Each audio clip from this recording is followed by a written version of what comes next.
Assalamualaikum warahmatullahi wabarakatuh. Selamat sore kepada teman-teman dan Bu Aya selaku dosen pengampu mata kuliah Praktikum Kimia Bahan Alam 2. Perkenalkan nama saya Asri Dwi Iriantri dengan NIM 2019 031150, mahasiswa farmasi Fakultas Ilmu Kesehatan Universitas Esa Unggul. Di sini saya akan menjelaskan materi perkuliahan guna memenuhi tugas mata kuliah Praktikum Kimia Bahan Alam 2. Materi yang akan saya sampaikan yaitu ekstraksi konvensional berupa maserasi dan metode ekstraksi non-konvensional berupa microwave assisted extraction atau MIE. Nah, selanjutnya yang akan saya bahas itu apa sih itu ekstraksi? Ekstraksi merupakan proses metode pemisahan satu atau beberapa senyawa yang memiliki perbedaan kelarutan.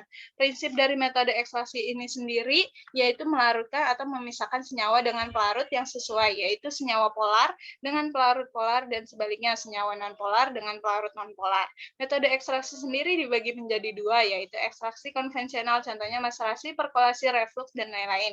Dan yang kedua ekstraksi non-konvensional, contohnya ultrasound assisted extraction, enzim assisted extraction, dan microwave assisted extraction.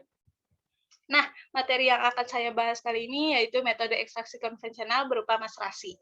Nah, selanjutnya pembahasan yang akan saya bahas yaitu definisi dan penjelasan metode ekstraksi, keuntungan dan kerugian metode maserasi, alat dan modifikasi maserasi, mekanisme kerja maserasi. Nah, maserasi itu apa ya? Maserasi berasal dari bahasa Latin macerais yang artinya merendam. Sehingga maserasi dapat diartikan sebagai suatu sediaan cair yang dibuat dengan cara merendam bahan nabati menggunakan pelarut, bukan air, atau pelarut setengah air seperti etanol selama beberapa waktu. Tujuan maserasi sendiri itu menarik zat-zat yang berkhasiat pada setiap sampel tanaman yang tahan pemanasan maupun tidak tahan pemanasan. Nah, selanjutnya ada keuntungan dan kerugian maserasi. Keuntungannya sendiri, yang pertama alat yang digunakan sederhana, hanya dibutuhkan bejana pendam.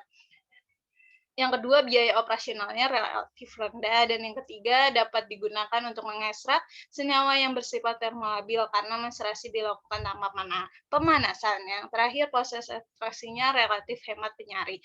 Kerugian maserasi. Nah, kerugiannya itu yang pertama ada proses penyaringannya tidak sempurna. Kenapa dikatakan tidak sempurna? Karena zat aktifnya hanya mampu terekstraksi sebesar 50% saja.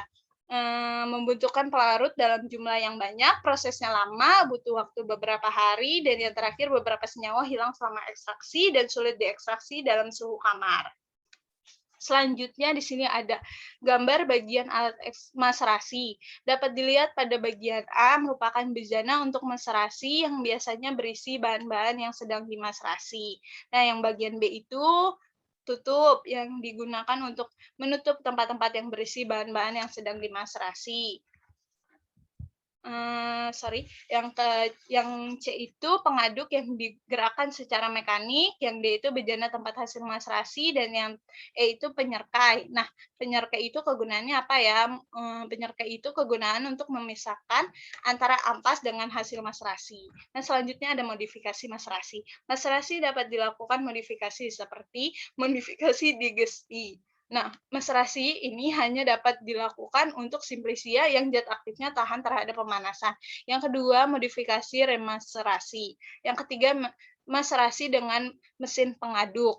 Nah, kegunaan mesin pengaduk yang berputar terus-menerus itu dapat mempersingkat waktunya menjadi 6-24 jam. Dan yang terakhir, modifikasi maserasi melingkar. Selanjutnya, mekanisme kerja maserasi. 10 bagian simplisia dengan derajat halus yang dimasukkan ke dalam bejana, ditambahkan 75% bagian cairan penyari. Lalu ditutup dan dibiarkan 5 hari, terlindung dari cahaya dan dilakukan pengadukan selama berulang-ulang kali. Kemudian sarinya diserkai, ampasnya diperas, lalu ampasnya ditambahkan cairan penyari secukupnya dan diaduk serta diserkai. Bejana ditutup dibiarkan di tempat sejuk, terlindung dari cahaya selama 2 hari, dan yang terakhir endapan dipisahkan.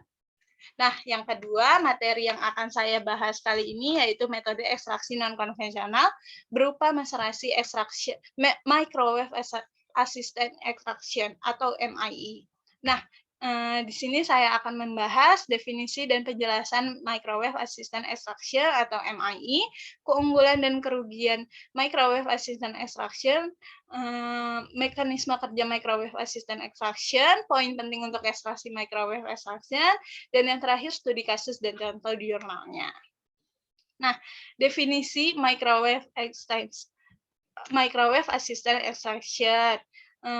Definisinya itu teknik ini digunakan untuk mengekstraksi bahan-bahan terlarut di dalam sampel menggunakan pelarut air dengan bantuan gelombang mikro. Teknik MIE ini juga tergantung pada konstanta dielektrik dalam pelarut yang digunakan.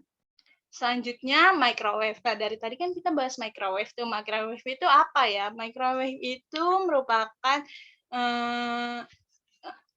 salah satu gelombang elektromagnetik, dan ia juga dihasilkan oleh microwave bersifat seperti magnet di mana terdapat ion positif dan ion negatif. Lalu putaran dan frekuensinya gelombang mikro ini umumnya sekitar 2.450 kali per detik yang menyebabkan si molekul air sama lemak ini bercampur sedemikian cepat dan akan menghasilkan gesekan yang nantinya akan menjadi suatu panas.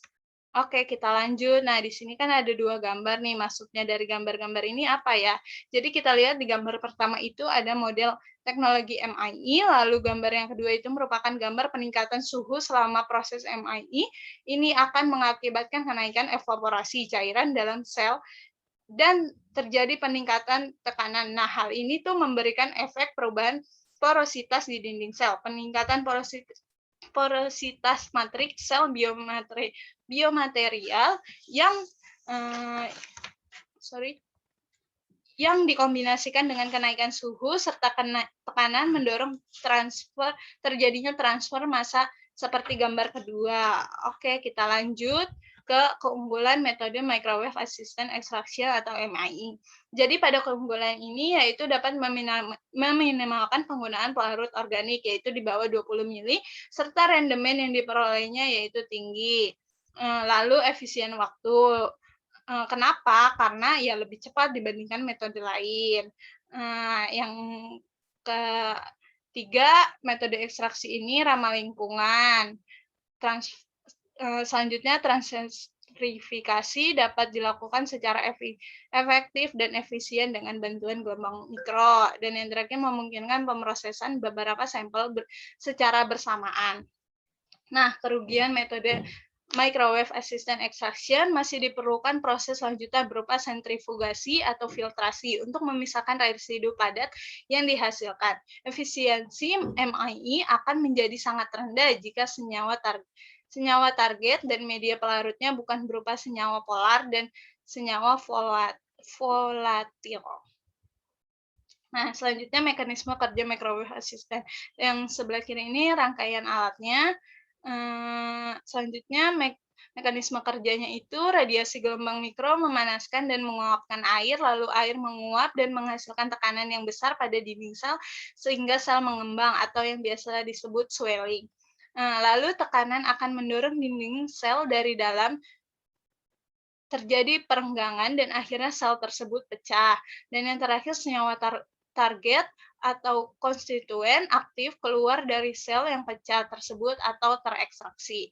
Nah, harus diingat nih ada beberapa poin penting yaitu pertama harus menggunakan pelarut yang sesuai, lalu yang kedua lama penggunaan microwave-nya juga harus kita sesuaikan. Yang ketiga daya microwave, keunikan matris, pengaruh kontak luas area sampel, dan yang terakhir efek temperatur terhadap senyawa yang diekstrak. Oke, lanjut. Ini ada studi kasus menggunakan jurnal. Jurnal yang saya pakai bisa dilihat di layar. Lalu kita masuk ke pendahuluan. Nah, ekstraksi polisakarida biasanya terjadi melalui mekanisme konvensional seperti maserasi, kalsinasi mekanik, dan reflux termal. Namun, pada jurnal ini menggunakan metode MIE. Tujuannya itu untuk mengevaluasi efisiensi memperoleh polisakarida dari mikroalga dengan bantuan gelombang mikro. Metode penelitiannya, Microwave Assistant Extraction of Polysaccharida from Assistant Arthrospora plantae. Yang pertama, mikroalga dimasukkan ke dalam peralatan soklet. Mikroalga dikeringkan lalu diberikan etanol dan diulang selama 3 kali. Mikroalga dan ekstrak dipindahkan dengan sentrifugasi pada 4.000 rpm selama 10 menit. Lalu rasio larut biomasa ditetapkan, dan yang terakhir rasio biomasa dievaluasi dengan menetapkan volume air dalam 50 mili dan memvariasikan biomasa. Nah, selanjutnya ini ada beberapa hasilnya.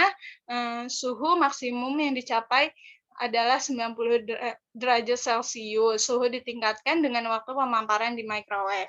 Lalu ada kesimpulannya adalah kondisi ekstraksi optimal diperoleh hanya dengan ekstraksi sederhana sebelumnya selama 20 menit. Hal ini diartikan menunjukkan bahwa MIE ini sangat efisien. Sekian presentasi yang dapat saya sampaikan, kurang lebihnya mohon maaf. Wassalamualaikum warahmatullahi wabarakatuh.